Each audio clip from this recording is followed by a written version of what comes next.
ஆசை கோபம் களவு கொள்பவன் பேசத் தெரிந்த மிருகம். அன்பு நன்றி கருணை கொண்டவன் மனித வடிவில் தெய்வம். இதில் மிருகம் என்பது கள்ள மனம், உயர் தெய்வம் என்பது பிள்ளை மனம்.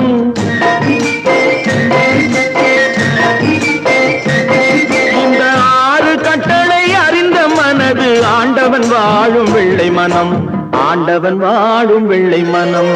6 மனமே 6, அந்த ஆண்டவன் கட்டளை 6.